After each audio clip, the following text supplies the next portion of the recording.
Olá, ouvintes, olá, espectadores desse nosso novo programa, criado com muito amor e carinho para nós acompanharmos histórias, momentos, passagens, narrativas desse podcast que nós chamamos de PodCRE, em homenagem à nossa Corregedoria Regional Eleitoral do Tribunal de Justiça, Tribunal Regional Eleitoral do Paraná. Estamos acompanhando aqui o primeiro episódio desse nosso novo modelo de comunicação, desse nosso novo modelo de uma tentativa de mostrar que a justiça ela é feita de carne e osso e que as pessoas por trás dos bastidores pulsam no seu coração, pulsam na sua veia a emoção daquilo que fazem com amor e carinho. E nada melhor do que trabalharmos com essa imagem através do lançamento deste podcast, que vem como objetivo transmitir o conhecimento da justiça eleitoral de uma maneira bem leve, de uma maneira bem tranquila, fazendo com que as pessoas possam participar e se sentir abraçadas por esse pedaço da justiça que tem como motivação principal talvez manter a ideia de democracia e também de cidadania. E para tanto, nós da Corregedoria Regional Eleitoral do Tribunal Regional Eleitoral do Paraná, nós instituímos através do provimento 0424 exatamente a criação, a construção desse podcast que nós agora carinhosamente chamamos de PodCRE.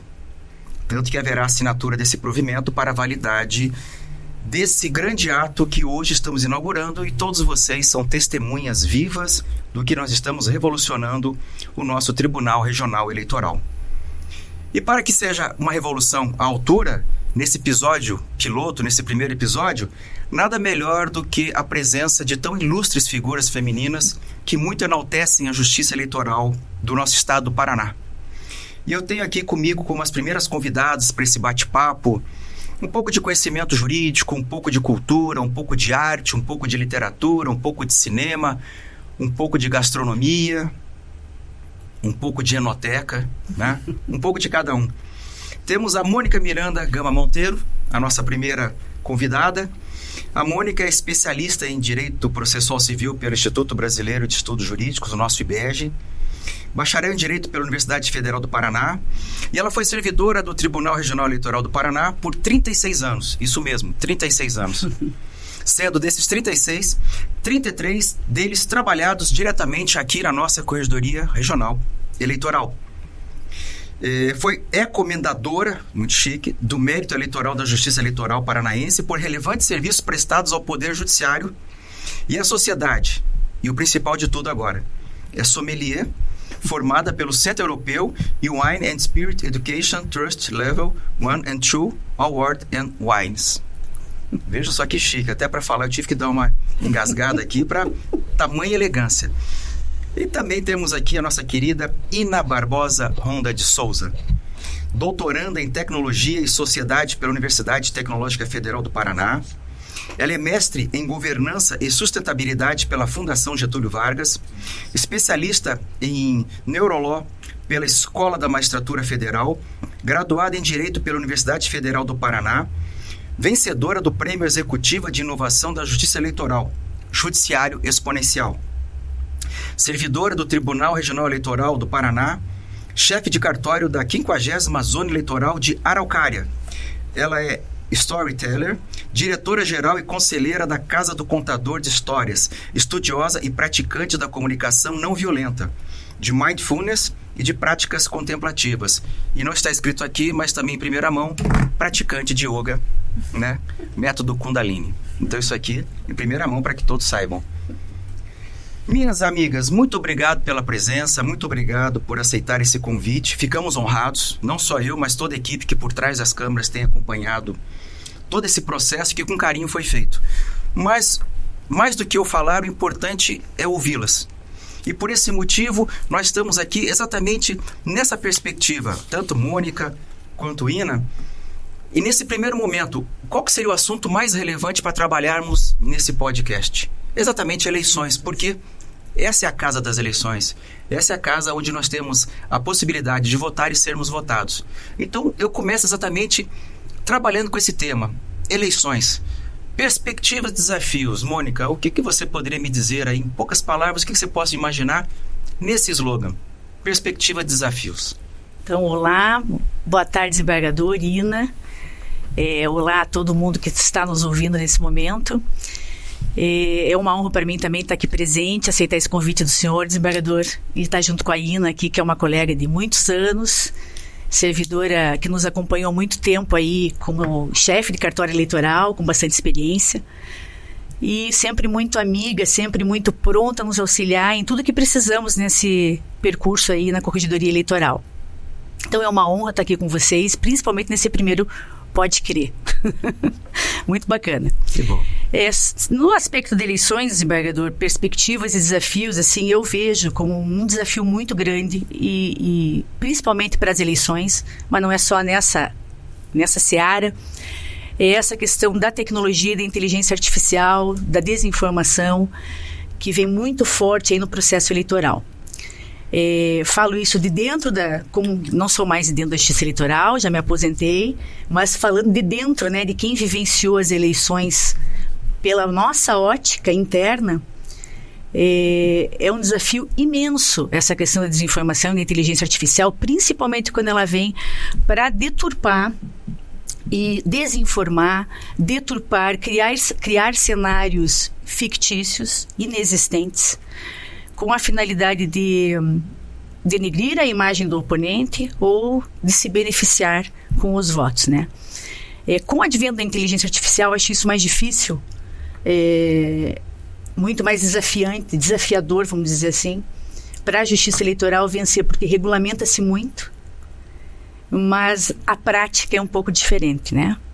Para fazer com que o eleitor não seja ludibriado por essas imagens e consiga ter uma clareza do que é real, eu acho algo muito difícil mesmo com toda a regulamentação existente.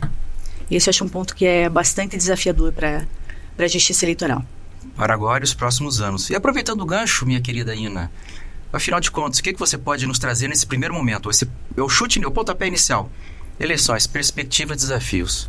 Bom, inicialmente eu quero agradecer o convite. Me sinto honrada, desembargador Panza, honrada de estar aqui ao lado da Mônica, que é uma referência para todos nós, servidoras e servidoras da Justiça Eleitoral do Paraná, uma referência de pessoa correta, pessoa ética, profissional, e que traz um legado aqui na Corregedoria com essa equipe maravilhosa que está aqui atrás das câmeras, nos apoiando e nos incentivando a registrarmos, né, esse momento. Então, quero agradecer o convite e a oportunidade. Desafios, desembargador. Eu sempre penso que o maior desafio, na minha perspectiva de cartório eleitoral, primeira instância da Justiça Eleitoral, é exatamente o elemento humano, né? O elemento humano dentro desse cenário que é tão volátil, tão permeável a mudanças constantes. Então, nós temos mentalidades do século XVIII, XIX, XX, XXI, XXII convivendo com problemas também dos séculos anteriores e dos vindouros. E o ser humano, por isso até que eu fui estudar neurociência, para entender como que a gente está conseguindo se adaptar a toda essa constante evolução. O elemento humano, para mim, é o mais desafiador. Gestão de pessoas é algo realmente bastante desafiador para nós.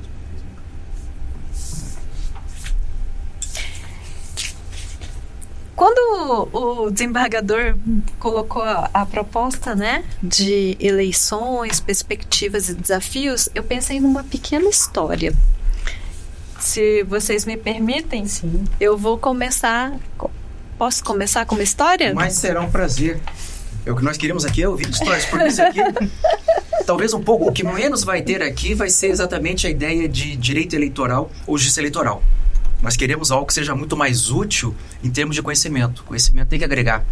Já dizia Ariano Suassuna, o conhecimento liberta. Então é a partir dele que nós conseguimos alcançar as estrelas. Sim. Então, o momento é seu. Existia um rei muito inovador, que gostava de trazer sempre novidades, mas ele era muito sábio também. E ele resolveu instituir um concurso para escolher uma obra, um quadro que refletisse a paz. E aí, depois de receber obras de vários artistas daquele reino e dos reinos vizinhos, a comissão avaliadora chegou aos 2 finalistas. A primeira obra trazia um quadro que retratava um lago muito calmo, que era quase um espelho, que refletia as montanhas verdes ao redor e o céu azul pontilhado de nuvenzinhas brancas. Todos que viram aquele quadro acordaram. Ele refletia a paz. Já a segunda obra também trazia um lago, montanhas e um céu. Mas as águas do lago estavam revoltas. O céu escuro, anunciando uma tempestade. E as montanhas eram pontiagudas e não tinha nada de vegetação. Só existia uma fenda entre as rochas e daquela fenda saía um galho. E na ponta do galho tinha um ninho. E dentro do ninho, uma mãe passarinho alimentando seus filhotes e protegendo-os. O rei tinha a palavra final e ele escolheu o segundo quadro, para surpresa de todos.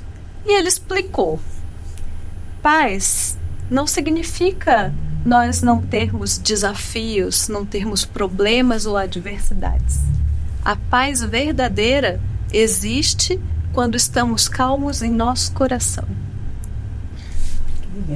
E é exatamente isso. Aproveitando esse gancho, Rina, que você faz dessa questão da paz do coração, como é que nós poderíamos fazer uma correlação disso com o papel da justiça eleitoral de levar a paz para os corações dos eleitores e principalmente levar a paz para o coração dos candidatos e partidos? Tanto que você sabe que o slogan do Tribunal Regional Eleitoral do Paraná nessa eleição é a questão de eleições 2024 no caminho da paz. Como é que nós podemos fazer essa ligação aqui? Exatamente. E depois eu queria o complemento da Mônica. Como é que nós podemos, qual que é a função nossa, servidores da Justiça Eleitoral, em buscar a paz, alcançar a paz para o Brasil? No processo eleitoral democrático, não sei se a Mônica vai concordar comigo, e o desembargador também, eu vejo que o papel da Justiça Eleitoral é ditar o tom. Eu sempre comento isso com os juízes e juízas com os quais eu tenho a oportunidade de trabalhar. Nós, da Justiça Eleitoral, nós ditamos o tom, né? E por isso mesmo eu fui estudar governança, porque a Justiça Eleitoral, por sua natureza híbrida, nós não podemos nos valer tão somente da lei, do argumento de autoridade. Por isso que nós precisamos estabelecer parcerias e a justiça acaba encabeçando essas parcerias e ditando o tom. Então, juízes, juízas, magistrados, desembargadores, o corpo técnico de servidores e servidores, todo o nosso público que nos apoia, mesários, mesárias, auxiliares do juízo, quando nós capacitamos essas pessoas, nós ditamos o tom. Por isso que eu falo que o desafio são as pessoas, desembargador. Nós precisamos mostrar para as pessoas que é um momento no qual as pessoas estão à flor da pele. A campanha eleitoral, até estudando as tribos morais, eu descobri que nós temos ativados determinadas áreas do nosso cérebro que são ali da sobrevivência, quando o tema é política, porque está relacionado com a sobrevivência das pessoas, né? O sistema límbico, o sistema reptiliano. Então, as pessoas estão à flor da pele. Precisa ter alguém ou um grupo, e eu vejo a Justiça Eleitoral como quem vai fazer esse papel, desempenhar esse papel de manter um equilíbrio, de trazer essa paz no coração para todo o centro de todo esse processo. Então eu vejo que as pessoas que compõem a justiça eleitoral tem uma certa responsabilidade a mais, não só de se desenvolver tecnicamente, mas também como pessoas, porque nós temos esse relevante papel, mas muito pesado também, sim, de conduzir as pessoas para esse equilíbrio. Equilibrar as forças. Equilibrar as forças. Mônica, aproveitando já esse gancho dado pela Ina, e você, com seus 33 anos de experiência na corregedoria, e qual que é um dos materiais trabalhados na corregedoria? Material humano, né? Eu gostaria de saber da tua experiência desses 33 anos, o que você sentiu a partir dessa perspectiva. Inclusive porque, para nós orientarmos a sociedade, nós primeiramente devemos nos orientar. Porque se a justiça eleitoral ela é o espelho nesse ponto do equilíbrio do processo democrático, que é a eleição, é um dos processos democráticos da eleição, nós temos que preparar os nossos servidores para que eles tenham não só a missão, mas principalmente conheçam exatamente essa estrutura. O que você tem nessa experiência de 33 anos de corregedoria?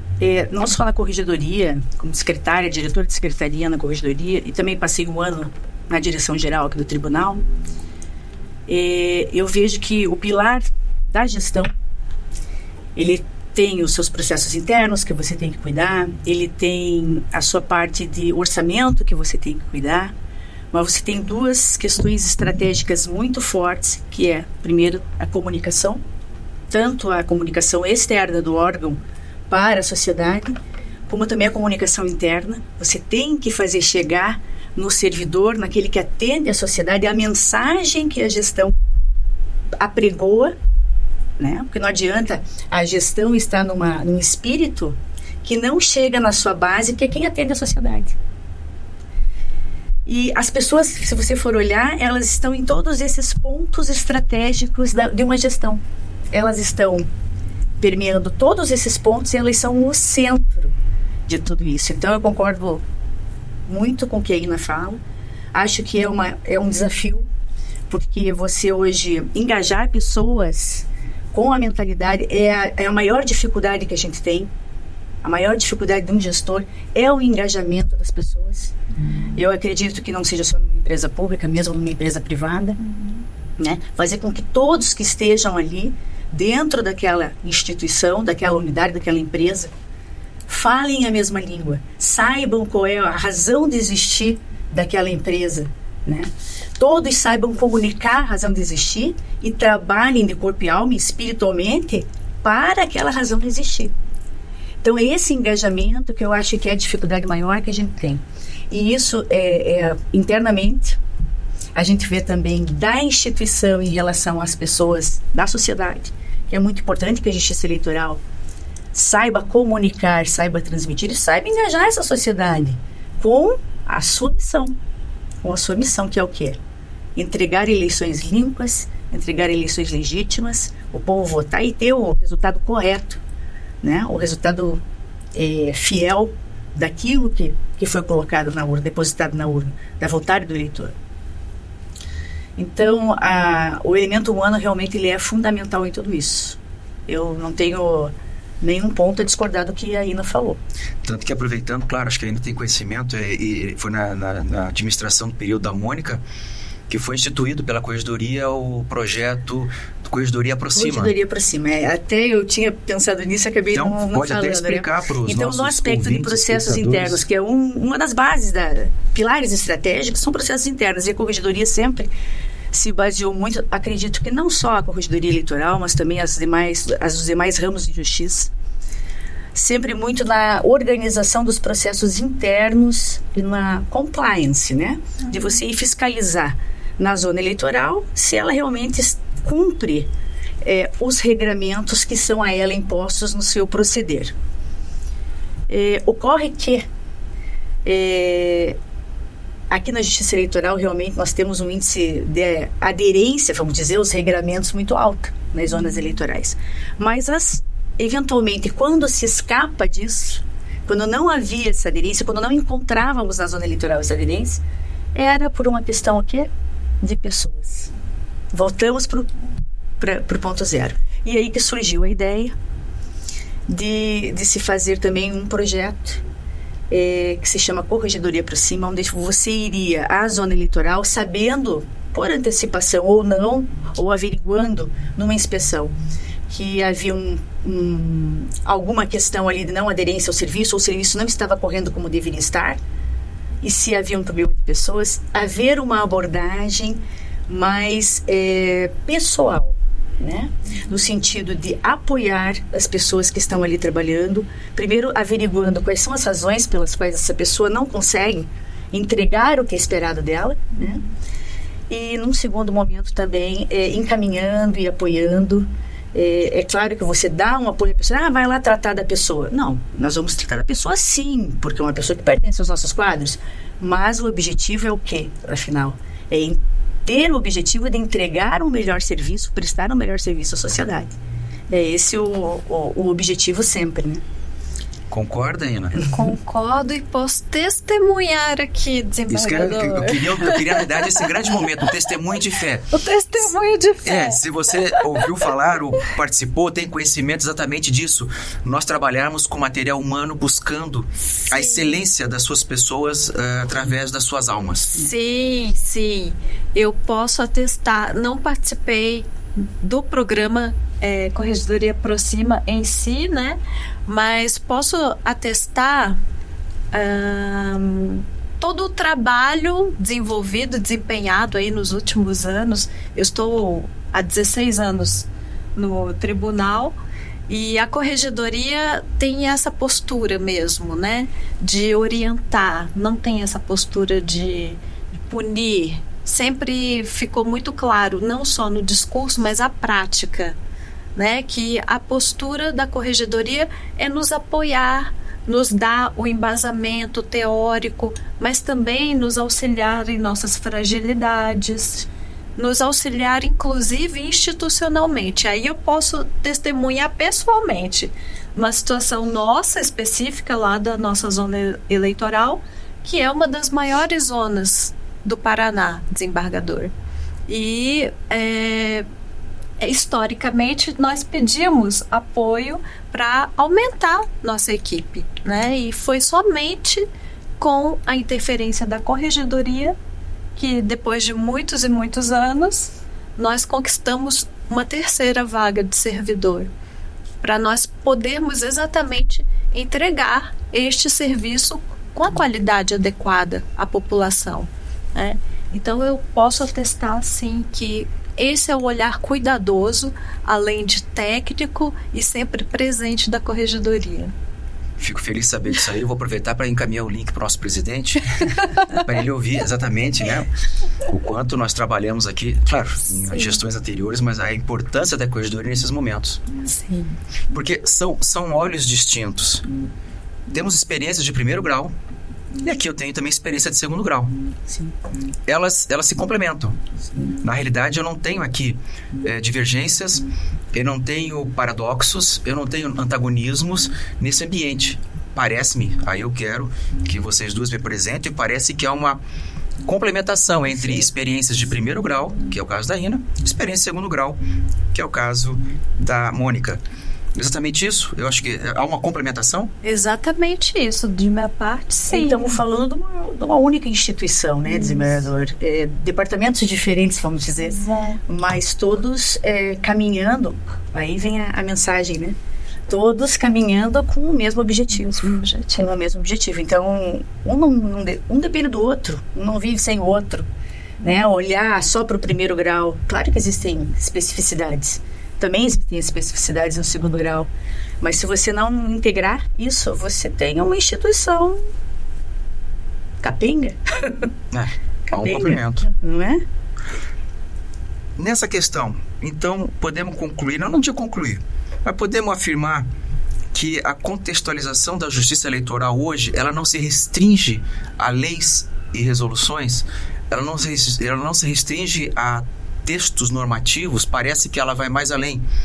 Salvo o melhor juízo, estamos aqui caminhando um pouco na esfera da sociologia, da antropologia, da filosofia, ciência política, ou seja, a contextualização hoje da justiça eleitoral brasileira, completando seus 90 e poucos anos de Brasil. É uma justiça com alicerces fortes, vigorosos que nós temos. É um dos poucos países do mundo que tem essa estrutura que nós temos. A maioria dos países não adota isso. A maioria dos países tem comissões formadas geralmente por membros do executivo. No momento de apuração dos votos, a justiça comum aprecia resultados eleitorais, mas nós não. Nós temos aparentemente um know-how. Servidores eleitorais, juízes eleitorais têm esse conhecimento verticalizado para isso.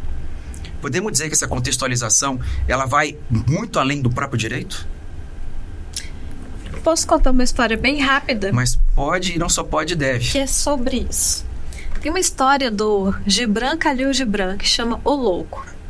E ele conta assim, que ele conheceu um louco pelas ruas e o louco contou para ele: você quer saber como é que eu me tornei um louco? Uma certa manhã eu acordei de um sono profundo e quando eu olhei no espelho, eu vi que as minhas 7 máscaras haviam sido roubadas. As 7 máscaras que eu conquistei durante 7 vidas, todas roubadas. E eu saí pelas ruas gritando. As pessoas riam de mim, fugiam de mim. E gritando eu cheguei até a praça da cidade. Loucos, loucos. Malditos ladrões roubaram as minhas máscaras. Um menino que estava lá no alto de um telhado gritou, olhou para mim e gritou: é um louco, este homem é um louco. E quando ele gritou, eu olhei para ele. E quando eu olhei para ele, um raio de sol tocou a minha face. Era a primeira vez que um raio de sol beijava a minha face. Então eu gritei: benditos, benditos os ladrões que roubaram as minhas máscaras. Muito bem. E o louco continuou e ele explicou: sabe o que eu aprendi com isso? Eu aprendi que eu, sendo louco, eu tenho tanto a liberdade quanto segurança. Eu tenho a liberdade de ser quem eu sou e a segurança de não ser compreendido. Porque quem acha que nos compreende aprisiona um pouco de si em nós. Com essa história, eu quero dizer que em 2016, com a mudança da legislação eleitoral e a redução do período eleitoral pela metade, Mônica acompanhou isso nos cartórios, né? Sim. Foi um trauma, desembargador. Eu entrei aqui na Justiça Eleitoral como analista judiciária. Eu já havia me formado em Direito e eu era técnica judiciária na Justiça Federal. Na Justiça Federal eu fui assessora jurídica, trabalhei com gestão de pessoas, trabalhei na vara de assuntos fundiários, na vara de lavagem de dinheiro, com pesquisa de jurisprudência. Então eu tinha uma vasta experiência. Mas chegando aqui, meu orgulho era ser analista judiciário da área judiciária. Eu fiz direito para isso. E quando a gente faz direito, a gente quer ficar quietinho num gabinete. Eu imaginei que eu ia ser analista e ia ficar num gabinete. Cheguei aqui e fui ser chefe de cartório eleitoral. E aí eu descobri em 2016 que o direito, e aí a sua pergunta, o direito não era suficiente para eu ser uma boa chefe de cartório. Aquela eleição foi um terror, foi um trauma. Roubaram as minhas máscaras, desembargador. Ou seja, cada um de nós é um pouco louco aqui dentro. Sim. Eu conheço algumas dizer, aqui. Tem duas que eu estou vendo sentadas. Eu falo por mim. É. E aí, ao final daquelas eleições, eu saí arrasada daquelas eleições. Foi um ano muito difícil. Eu decidi, não posso, eu vou ter que me capacitar. Alguns desembargadores, corregedores foram lá. E naquele ano foi o desembargador Xisto lá com a Mônica. E ele me disse: você precisa delegar, você precisa fazer isso, precisa fazer aquilo. E não era nada jurídico. Não era nada jurídico. E eu pensei: nossa, então acho que o problema sou eu preciso me capacitar. Eu sempre acho que o problema sou eu. E aí eu fui buscar um mestrado. E eu decidi fazer mestrado em governança. E junto com a governança, a sustentabilidade.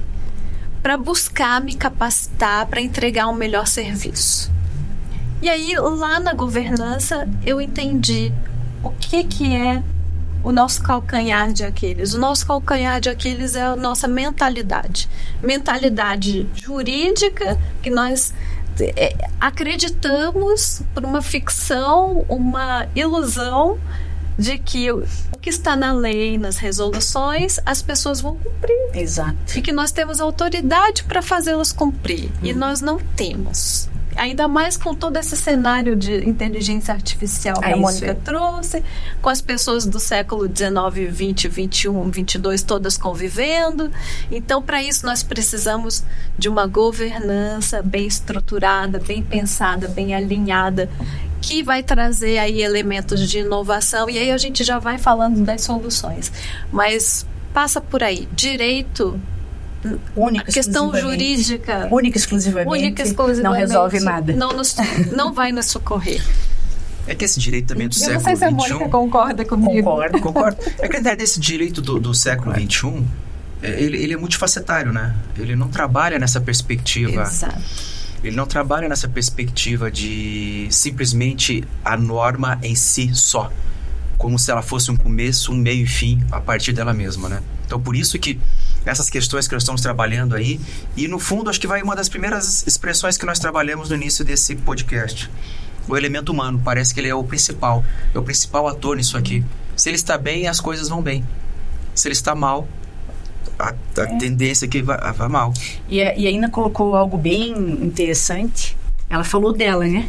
Que ela se julgava e era o requisito buscado para o servidor que viesse integrar os quadros da justiça eleitoral ser bacharel em direito, para ser analista, etc e tal. Mas o que ela chegou? Ela chegou e falou assim, não, só o conhecimento jurídico não me socorre. Eu preciso ter outros conhecimentos, outras habilidades que não tenho, mas vou ter que desenvolver, né, para dar conta de tudo isso. Eu estou colocando isso agora no que ele falou no contexto da justiça eleitoral. Então, a justiça eleitoral, se ela acha... A justiça eleitoral no sentido amplo que eu estou falando, de todo o seu quadro, principalmente das autoridades que a regem, né? Se acha que é óbvio que a base de tudo é o conhecimento jurídico, é a base de tudo. Mas não é só isso, principalmente porque nós estamos falando de uma justiça que é a justiça cidadã. Nós estamos falando de uma justiça que tem muito de administração e menos de judicialização. Hoje até a judicialização é muito grande, mas todo este processo que foi contestado por muito tempo na justiça eleitoral, tivemos aí a questão das urnas eletrônicas, as críticas à validade, à confiabilidade das urnas. Até hoje temos, Marco, você presenciou isso comigo. Sim. Lá numa cidade que nós tivemos no interior, sim, ao vivo na rádio, uma primeira pergunta feita pelo ouvinte, e a questão das urnas, lembra? Então, e são questões até diversas, porque nós temos uma parte, o Poder Judiciário, né, da União, a Justiça Eleitoral, mas tem uma atribuição administrativa de organização das eleições, que seria toda a parte de organizar os locais de votação, de chamar toda essa massa de pessoas que é quem faz a eleição, que são mesários e mesárias, né? São os cidadãos que fazem a eleição. A gente só rege, né? Rege uma orquestra, mas quem faz a eleição são esses mesários e mesárias. Então, os locais para as pessoas votarem, as urnas estarem em condições, são exercitadas muito tempo antes da eleição acontecer. Depois de todos os programas estarem devidamente lacrados, e depois disso ser devidamente, as urnas serem lacradas, inseminadas com seus programas, com tabela de candidato, com tabela de eleitor, com o programa da votação. Enfim, todo o processo eleitoral em si, que independe da questão de você analisar se um candidato pode ou não, se foi impugnado ou não, esse processo administrativo está correndo na zona eleitoral com os servidores, né? Isso acho que as pessoas não entendem, né? Esse papel dos servidores, né? Porque nós estamos falando aqui, desembargador, de um lado que eu, com tanto tempo que fiquei na justiça eleitoral, ainda também tem muitos anos aí de justiça eleitoral, a gente fica, as autoridades, elas são os juízes eleitorais, os desembargadores, os ministros, eles são transitórios na justiça eleitoral. né? O corpo permanente que fica aqui são os servidores, né? E que faz essa parte toda administrativa, que foi a que foi contestada, né? E nós, ontem até estávamos conversando sobre isso, quantas pessoas não chegavam e não diziam assim: ah, Mônica, eu confio em você, mas não confio...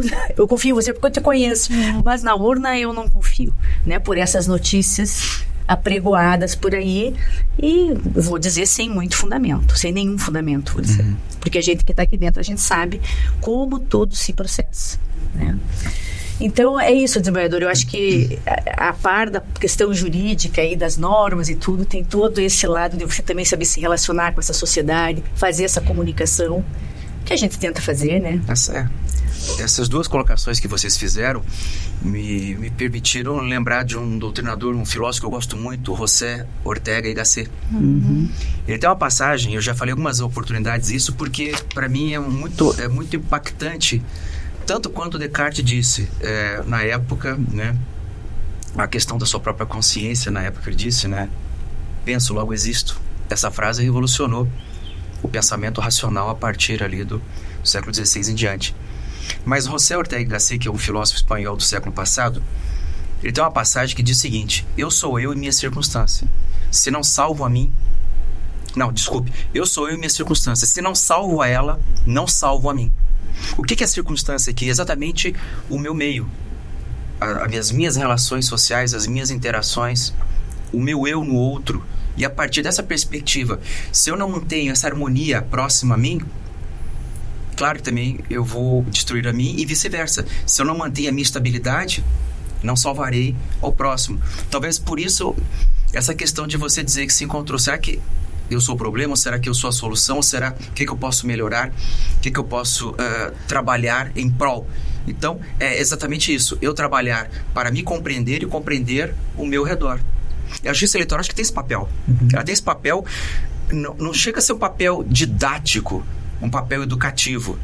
Talvez educativo até seja no sentido não apenas jurídico, mas eu acrescentaria duas palavras são importantes aqui: um aspecto ético e um aspecto moral. Porque se nós devemos orientar e preparar o cidadão para que ele exerça um dos mais fundamentais direitos presentes na Constituição Federal, que é essa liberdade política, e uma política, e você fez referência histórica da questão da política do ser humano, aí utilizando Aristóteles, que desde o período grego já fazia referência. O que é essa política? É a minha virtude, é a minha felicidade num contexto social. Então, o que me parece é que esse é nosso papel. E esse nosso papel ele tem que ser desempenhado por todos os atores. E eu vou aproveitar esse gancho agora para abrir um pouco esse leque, abrir e ao mesmo tempo restringir. Por que eu digo restringir? Porque eu acho que agora chegou o momento e acredito que aqueles que estão nos acompanhando estão vendo que estamos com duas ilustres figuras femininas, que são de um papel crucial dentro da democracia brasileira, dentro da justiça eleitoral, aqui no especial no Paraná. A minha pergunta agora para vocês duas é essa: a participação feminina nos dois lados, nos três lados, como servidora, como eleitora e como candidata. O que vocês veem no papel feminino, se nós queremos uma transformação de pensamento, permitindo um tratamento muito mais isonômico? Porque as mulheres, não significa a justiça eleitoral, quando ela foi criada nos anos 30, autorizava-se automaticamente que as mulheres todas tivessem total liberdade de votar. Foi aos poucos. A questão do letramento, a questão da condição social e assim por diante. O que me dizem disso? Quem quer começar? Tudo vem aos poucos, né? Até as candidaturas. Nós temos aí regras. Há quantos anos que existem essas regras da cota de gênero? 30, 70? Há muitos anos já que tem esse regramento. E você veja no que foi dar tudo isso, de descobrir depois a quantidade de candidaturas laranjas, que acabou culminando na edição de uma súmula somente neste ano, acho que foi março ou maio agora deste ano. A súmula 73 do Tribunal Superior Eleitoral. Importantíssima. Agora em 2024 que surgiu a súmula para uniformizar o entendimento, né? de gerar, a partir da fraude à cota de gênero, né? De gerar essa questão da ineligibilidade para quem vem obter proveito disso, ou para quem se coadune com esse tipo de atitude ilícita.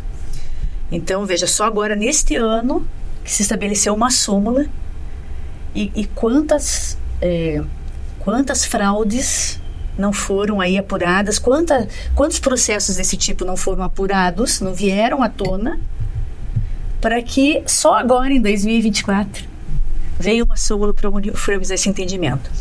Então, assim, desembargador, eu acho que isso é algo, Ina, também, que está vindo pouco a pouco. A questão das mulheres tomarem mais à frente das candidaturas, do seu papel na sociedade mais reivindicador, das suas liberdades. Isso eu acho que vem caminhando à medida em que nós ainda temos, à medida que nós temos ainda século XVIII, século XIX, século XX, século XXI, temos tudo isso junto e misturado nessa sociedade, né?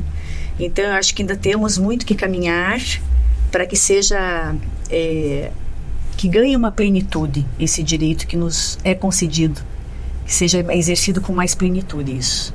Acho que ainda temos algo para caminhar. Não sei se é isso que a Ina também pensa. Vou até tomar uma água antes de falar. Agora os espectadores descobriram que é água. Agora eu descobri.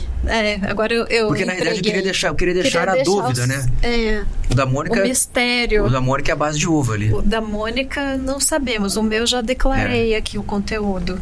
Da Mônica é Nossa, acabei com o mistério, desembargador. É que tipo, o programa do Jô tinha a mesma coisa. Todo mundo queria saber o que o Jô Soares tinha dentro da caneca. Aí teve um entrevistado que simulou engasgar, o Jô deu a caneca dele e descobriu água. Perdeu a graça, né? Porque todo mundo ficava tentando. É uísque, é isso, é vinho, não, era água. Mas a água é base para muitas outras bebidas, não é, desembargador? Sim, então, a água é vida, né? A água é a água, é a base. Já dizia Guilherme Arantes, planeta água, né? Não está qualificada aqui. Mas sobre a questão feminina, desembargador, o que eu posso dizer assim sobre... Eu tenho pesquisado muito sobre esse tema, tenho tido a grata oportunidade de contribuir também aqui no tribunal. Nós temos uma comissão, né, um grupo de incentivo à participação feminina na política. Já fiz parte, hoje não faço mais, mas já fiz. Já dei aula para as candidatas, já participei de congressos específicos sobre o tema, já escrevi sobre isso. O que eu penso é o seguinte: nossa sociedade é construída em cima de determinadas bases. E a base da nossa sociedade é uma sociedade patriarcal. Nosso direito romano vem daí, né?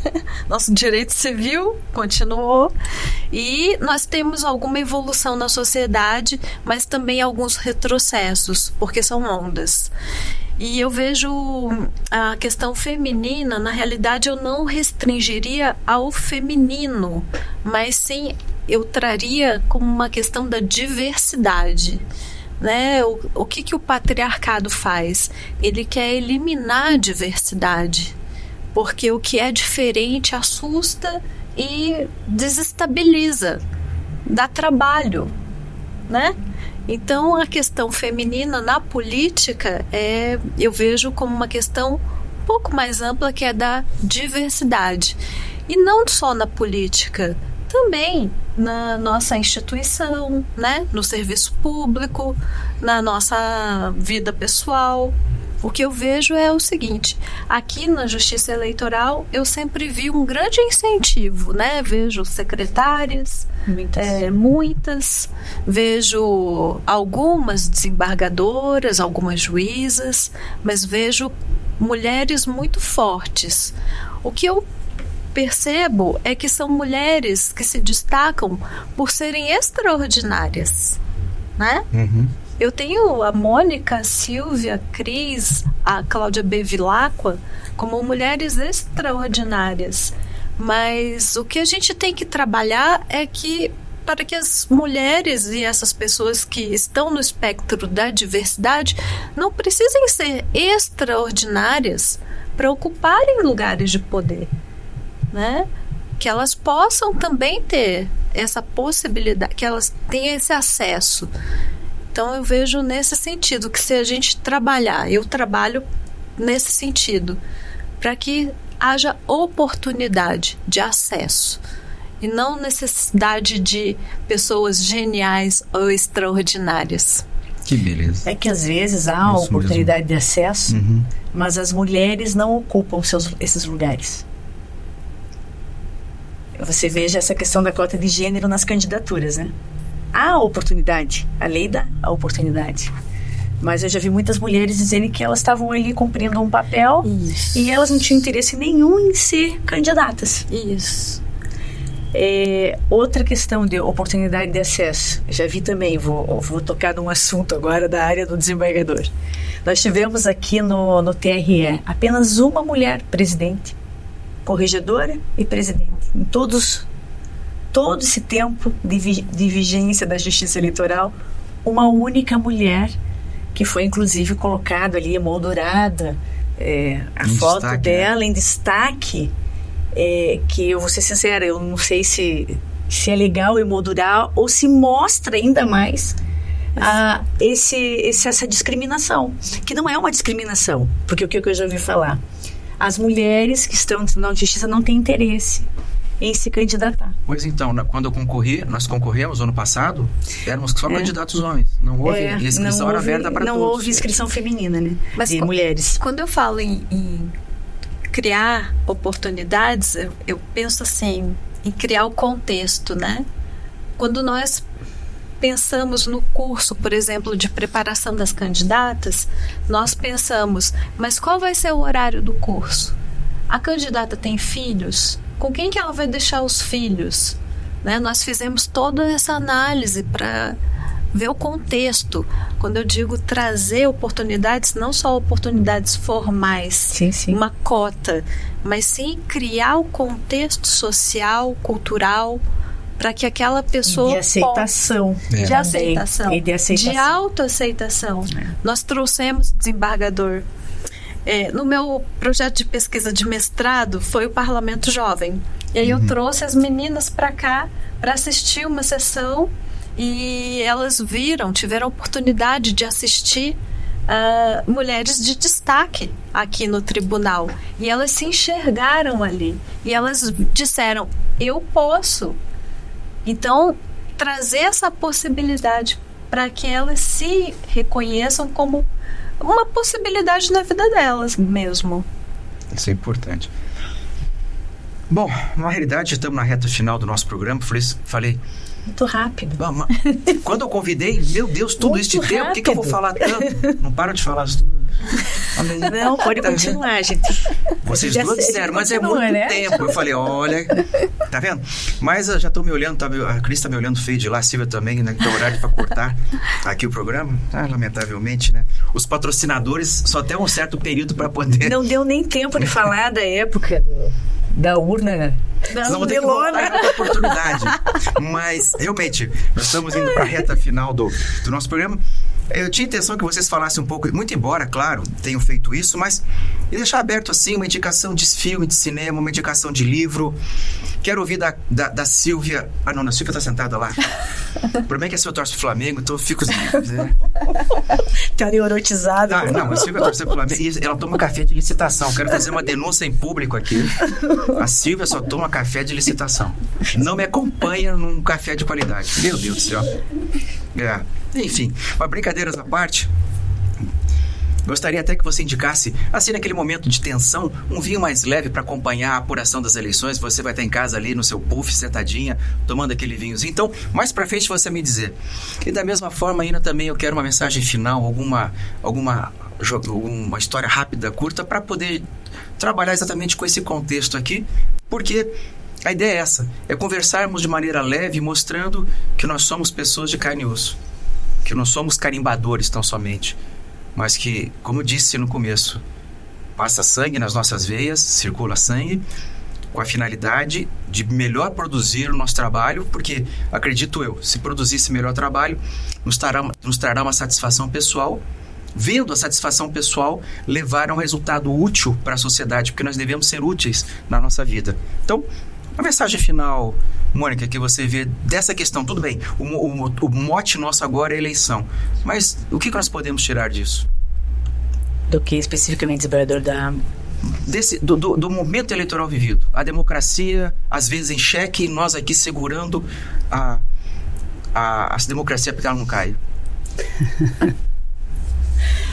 Olha, desembargador, eu acho que a justiça eleitoral enfrentou uns problemas aí bem difíceis, e tem enfrentado, né? Com essa polarização. Né? Essa polarização ainda existe. Né? Essa polarização que é muito forte e não vai deixar de existir tão cedo, eu acho. Eu acho que ela veio para ficar. Então isso é algo que, se não desbordar para os ataques à instituição, tudo bem que ela continue, porque faz parte do jogo político, mas nós nos mantemos distantes do jogo político. A gente está como orientadores, como ela falou, nós somos como é que você falou, o equilíbrio, né, das forças. A justiça tem essa obrigação de ser o equilíbrio das forças para manter a democracia, mas ao mesmo tempo nós também temos que manter a nossa distância dessas forças políticas antagônicas, né? Antagônicas ou não antagônicas. Enfim, justiça eleitoral, a sociedade às vezes pensa que a gente aqui trabalha para algum partido, que a gente é filiado. Justiça eleitoral, vocês são partidários desse, são partidários daquele. Não, nós somos inclusive proibidos de atuar politicamente, de ter preferências, não porque nós votamos, nós somos eleitores. Mas não podemos atuar politicamente, não podemos ter atuação partidária, não podemos ter atuação em nenhum tipo de campanha eleitoral. Então isso refoge a nossa competência. Então, se nós tivermos esse papel, mantivermos essa equidistância, essa distância das disputas partidárias e eleitorais, eu acho que nós temos grande chance de nos mantermos essa democracia rígida. Esse é que eu acho que é ela. Perfeito. E uma mensagem final, um vinhozinho para tomar no dia da eleição. Vai estar calor, outubro. O que você sugere? Eu gosto muito de vinho branco. Ao contrário dos homens, os homens gostam de vinho tinto, né? Eu gosto muito de vinho branco. Então fica a sugestão, tomar no final do dia para acompanhar a curação. Um chardonnay chileno do Vale de Casablanca. Viu? Isso que eu falei, é um ótimo vinho, com uma ótima acidez. Muito bem. Fica a dica para os nossos espectadores. Um vinho para se tomar no dia 6 de outubro, aqui no fim do expediente ali, nosso, tranquilo. Vai bem. E o público acompanhando a eleição em casa também, brindando ali, ou bebendo para esquecer, dependendo do resultado. Enfim. E na mensagem final? Vou dar 2 mensagens finais, se a senhora me permitir. Uma, porque a nossa conversa foi mais direcionada ao público em geral, mas nós estamos agora em período de registros de candidaturas e eu, como chefe de cartório, eu me sinto com um pouquinho de obrigação de falar com os colegas e tem uma visão que me ajuda muito como chefe de cartório. Existe uma matriz de tomada de decisão que se chama Cynefin, criada pelo David Snowden. Então imagine um quadrado dividido em 4 partes. Lado direito, o quadrante inferior direito é o campo do simples. O quadrante superior direito é o campo do complicado. Lado esquerdo, quadrante superior esquerdo é o campo do complexo. E o quadrante inferior esquerdo é o campo do caótico. Simples, complicado, complexo e caótico. Nós, como chefes de cartório, servidores da Justiça Eleitoral, que estamos ali na linha de frente, organizando as eleições, em alguns momentos nós vamos trabalhar com questões simples, técnicas, por exemplo, fazer a gestão do cadastro eleitoral, que tem um protocolo, tem as regras a serem seguidas e não foge daquilo. Campo do complicado envolve mais pessoas. Vamos ter que organizar ali as urnas, preparar as urnas. Tem vários sistemas e várias capacidades que são envolvidas. Campo do complexo. As questões são mais complexas, como diz o campo, mais delicadas e demandam vários conhecimentos e demandam uma gestão, uma governança que vai implicar em questões legais, normativas, mas também de capacidade de conversar com as pessoas, de empatia, de olhar crítico e o campo do caótico. Quando você cai no campo do caótico, você tem que tentar levar para o campo do complexo ou do simples.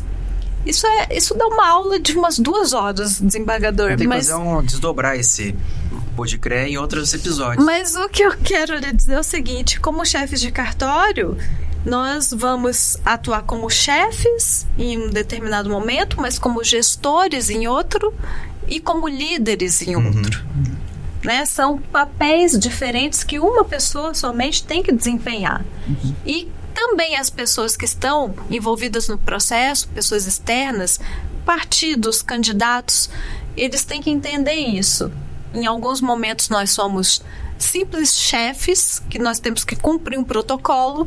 Em alguns momentos nós vamos ser lideranças. E aí eu quero acabar com um outro ponto que não é técnico, que é uma história bem rapidinha. Vou só completar esse teu primeiro ponto aí. Capacitação, tá alongando, mas capacitação dos chefes, porque os chefes são até mesmo executores. Nem chefes são.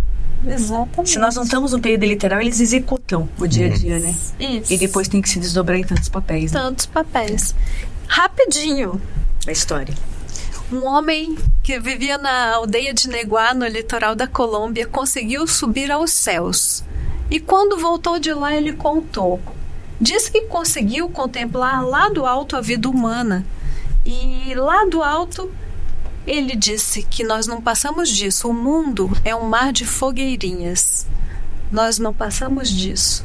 Cada pessoa tem sua luz própria e não existem 2 figuras iguais. Existe gente de fogo brando que mal sente o vento e gente de fogo louco que enche o ar de chispas. Alguns fogos bobos não alumiam nem queimam, mas outros incendeiam a vida com tamanha intensidade que é impossível olhar para eles sem pestanejar. E quem chegar perto pega fogo. Esse é um conto que se chama O Mundo, está no livro dos Abraços, de Eduardo Galeano. Conheço, esse livro é maravilhoso. Muito bom, chegamos ao final, realmente não dá para continuar. Os patrocinadores deram só esse prazo para nós trabalharmos, né, Cris? Então, exatamente essa perspectiva. Mas eu sabia, na hora que nós pensamos aqui, a Cláudia, a Cris, a Silvia, sentamos, quem vamos convidar para o primeiro episódio? A indicação unânime, vocês duas.